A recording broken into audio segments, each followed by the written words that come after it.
Welcome to Dungeon Class. I'm Gonzo. We have Logan from Dungeon Class, WallyDM, and Fred from How to D&D.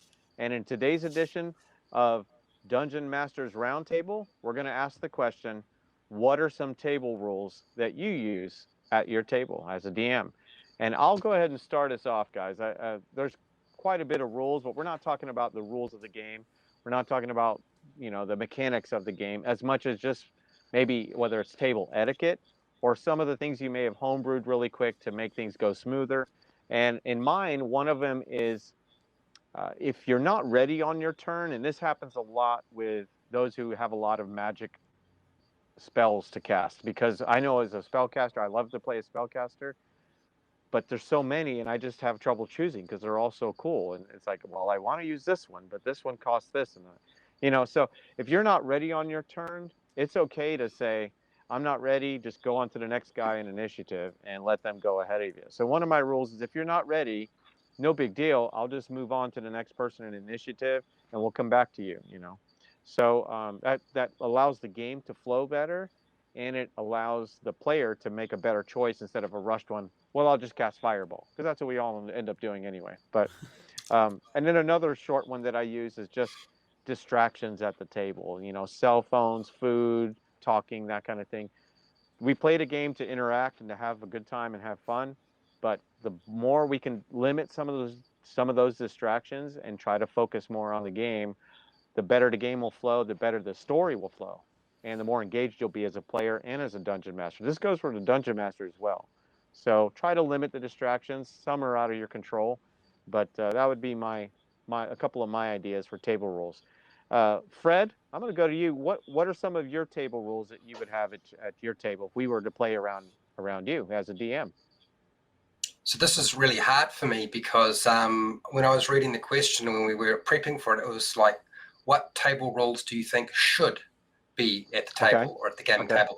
And so I prepared for that, and I was like, I don't really have any that I think should be there.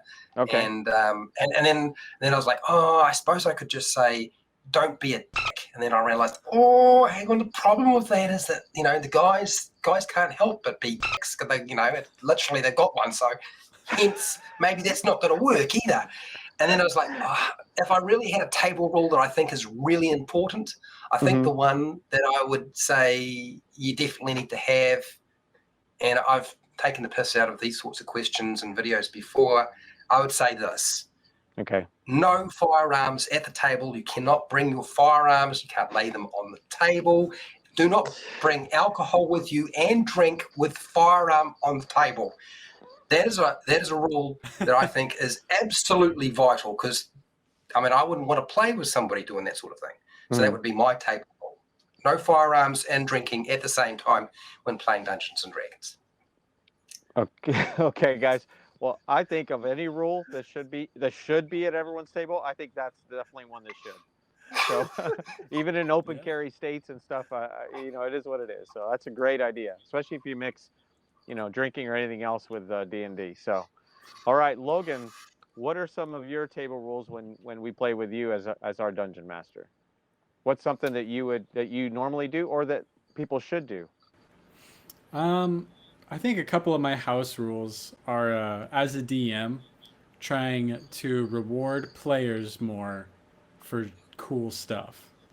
And what I mean by that is if a player has a really good moment of roleplay, to where they're really in the character and they make either like a crazy decision that only this character would make, or they try something really out of the box and really creative, maybe a different use of a spell that I've never seen before. Or it's a really important moment in the backstory for the character. Maybe they're facing their nemesis or something like that.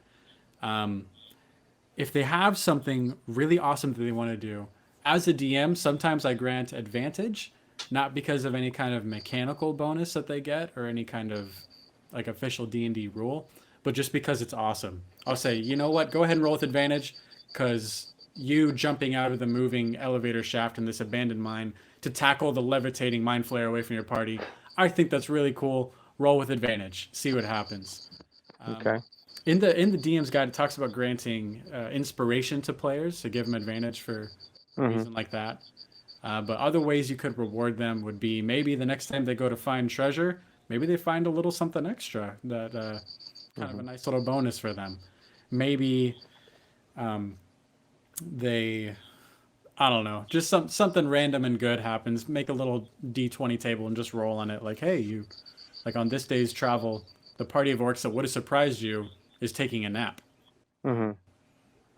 I don't know. I Okay. just think it's fun to reward players and to encourage creative and fun and awesome things at in the game sessions. Yeah, well, trust me. I think when we play as players, we want to be rewarded. That's just bottom line. That's step 101. So, I agree with you. Rewarding players is a great thing to do at the table, and I think that's one that most DMs should try to do. So that's great. And we're going to go to the Puzzle King, WallyDM, and find out what he loves to do besides Yeah. trap his players in inescapable traps and puzzles. But what are some of your table rules or things you should do as a dungeon master? So I guess first would be my main table rule is don't bring my book to the table, because if you didn't read up in advance, you're not going to thumb to the page where that puzzle's at and be able to Right. figure it out. No, but seriously, it's going to touch a little bit on what Fred said, and that is I like my players to be courteous and respectful of each other, and my table rule is going to be primarily focused on maybe newer groups or bringing new players to the table that haven't played with each other before. And that is going to be, I really don't like player versus player things. Now, Mm-hmm. this isn't just combat, well, introduce everybody in a tavern and I have my character go punch Logan's character in the face or something like that. I mean, it's not just that type of stuff. It's like, okay, I'm going to try to pickpocket, and I can give, as a dungeon master, I've got this entire tavern. I'm like, you see this noble that's got all of these ruby and emerald rings and stuff like Mm-hmm. that. But no, this player wants his character to go pickpocket one of the other players, and Mm-hmm. and those are the things that just makes it makes everybody start drinking. It makes them all put their firearms on the table, say don't do that again. It's a good rule. and and it just leads to absolute chaos, and it makes me, I get a little nervous, a little anxious. I start drinking, I put my firearm on the table, and yeah, so player versus player stuff, not just combat, but anything that's button heads. You guys are teammates, so let's play that way. So that would be my main table rule. That's great. Now, just listen. If you pay attention, again, we didn't know what each other were going to talk about, and that's why I like doing these DM roundtables, because we're getting different perspectives from people who've been playing the game at different levels or different frequency or over a different amount of years, with different groups in front of them. And so your advice is as good for me as it is Logan's for me, or or Fred's for anyone, and anyone watching this video. Pay attention. I mean, we've talked about being courteous. We've talked about rewarding your players. We've talked about no firearms at the table. And we've talked about being loose with the initiative, not being too caught up with if someone's not ready to pressure them to make a decision. These are all good things. These are all things that help the game flow better, help the story flow better, and help, at the end of the day, help everyone have more fun. And that's what I'm hearing from these table rules. So I love it. And as a viewer, let us know some of your um, rules that you would put at the table, or something that people should do as dungeon masters, that may help others to increase the fun at their game. And I want to thank everyone for being here today. And with that, class dismissed.